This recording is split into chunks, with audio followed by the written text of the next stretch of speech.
According to several experts on the royal family, Prince Harry and Meghan are no longer welcome in the UK and have become completely isolated. The Duke of Sussex plans to visit the UK next month, just before the first anniversary of Queen Elizabeth's passing. He will attend the WellChild Awards on September 7th in London, a charity that he has supported for 15 years. After that, he will go to Dusseldorf in Germany for the opening of the Invictus Games on September 9th. Hello and a very warm welcome to British Royal Daily Updates YouTube channel. It is unclear if he will contact his father King Charles, who will be remembering the late Queen at her favourite Balmoral. There will be no public ceremonies for the occasion, but most of the royal family will gather to grieve. However, one royal expert stated that Prince Harry and Meghan are not wanted in the UK after they fled to Los Angeles. They were rumoured to rent a flat in Kensington Palace to mend their relationship with Prince William. Royal writer and expert Angela Levin said that they would be rejected if they did that. She told Sky News Australia, "I think they are pretending that they want to come back. They were going to rent a room in one of the palaces and be there to assist, but nobody wants their assistance." She also told GB News that the royal family does not trust Harry because he might sell whatever he hears. She said, "You can't trust Harry. You don't know if he's going to sell whatever you tell him to make a lot of money, Netflix or someone else." Charles Ray, a former royal editor of The Sun, was more harsh in his portrayal of the Duke and Duchess of Sussex. He said that the couple's criticisms of their family had made them total outcasts. He told Talk TV, "Prince Harry and Meghan Markle have become total outcasts. They've lost their Her Royal Highness titles, His and Her Royal Highness, from the royal family website." The couple had their titles removed earlier this month as a final sign that they were no longer part of the firm. They quit their roles to move to America after a huge rift with Prince William and King Charles. After signing lucrative deals with Netflix and Spotify, they tried to pursue careers in Hollywood. However, things did not go smoothly for them, as they were accused of being grifters who got paid too much for what they delivered and their Spotify contract was terminated. They have also had difficulty coming up with profitable ideas for their Netflix deal, with only their behind-the-scenes documentary released so far. However, they are expected to release an Invictus documentary soon, and they have acquired the film rights to a popular book called Meet Me at the Lake.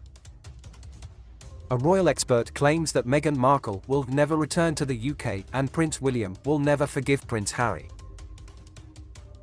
The Duke and Duchess of Sussex will be in Europe for the Invictus Games next month, but Meghan will avoid Britain because she knows how disliked she is, according to reports. A royal expert has forecasted that Meghan Markle will never visit the UK again. And Prince Harry's hope of reconciling with his family will be dashed, as Prince William is unlikely to ever forgive his brother for his explosive memoir Spare. There were rumours that Harry and King Charles could have a meeting when the Duke of Sussex comes to the UK next month for the anniversary of the late Queen Elizabeth's death on September 8th. He is going to Europe for the 2023 Invictus Games. It was confirmed on Thursday that Meghan would accompany him to Germany, but only after the opening ceremony on September 9th. This means that the Duchess will skip Britain and go directly to Dusseldorf, where the multisport event is held. Harry is scheduled to be in London on September 7th for an event honouring the work of the charity WellChild. However, it seems unlikely that Charles will leave Balmoral to talk to his younger son. There might be a chance for a conversation after the Invictus Games, but that is doubtful. According to royal writer Phil Dampier, Meghan has no intention of returning to the UK after she and Harry left the country in 2020 to start a new life in California. He also doubted that William would ever trust his brother again. Dampier told GB News that Meghan was aware of how disliked she was and said, "I honestly don't think she'll ever come back to this country." He claimed that the lack of face-to-face meetings between Harry and his family when he was in the UK indicated that they are still very distant and added, "There's no hope for a reconciliation anytime soon. I don't think William will ever forgive Harry, to be honest.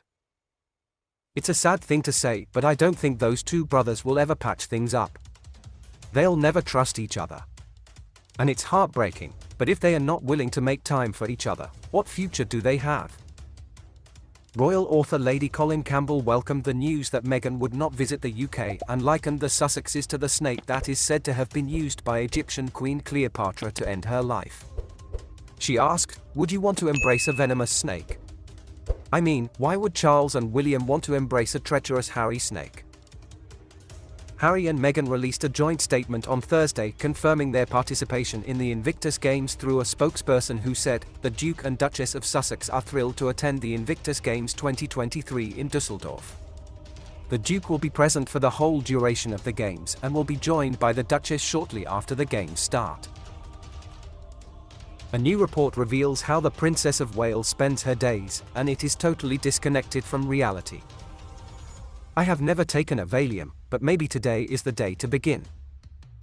The reason for my almost crippling anger, my frustration, my annoyance, and my urge to scream under my blanket is Kate, the Princess of Wales, and a new UK report that has emerged praising the many glorious aspects of the future Queen. It is that time of the year when the royal family has moved north, very far north, to Balmoral for their yearly group vacation. The highest temperature on Wednesday was 18 degrees, leaving behind a void of news shaped like Buckingham Palace. Therefore, a piece from The Telegraph has appeared with the title, "The Moment That Kate Became a True Queen in Waiting," all about what an excellent, first-class, outstanding job Kate is doing, almost a year after she was promoted to her princess role. Where things get tricky is that one of her friends decided to give associate editor Gordon Rayner the scoop on how the 41-year-old manages to balance 3 kids, a dog, and supporting a husband who she keeps finding hunched over, sadly counting the hairs that showed up in the bathroom sink. Well, I'm assuming anyway. According to The Telegraph, Kate has developed her own system to ensure each part of her life gets the attention it deserves. The anonymous friend, who I think we can presume would not have talked to a journalist without the princess's consent, said, "She has created a life plan based on splitting her time into thirds. A third of her time is for parenting, a third is for being a wife, spending time with her husband and supporting him, and a third is for her projects and royal duties." Now, given how this is presented, clearly the mystery buddy thinks that this reflects wonderfully on the Princess of Wales, a proof of her superwoman status. Somehow, Kate is managing to handle children, wearing a tiara and finding the time to gently stroke William's hand as he practices his scalp massage. But seriously, what in the name of Phyllis Schlafly hell is this? For one thing, what other supposed full-time working person in the world can get away with spending only 1/3 of their time on actually doing their job? The 41-year-old is going to be the Queen of Great Britain and Northern Ireland one day. She's not some regional sales manager's part-time PA.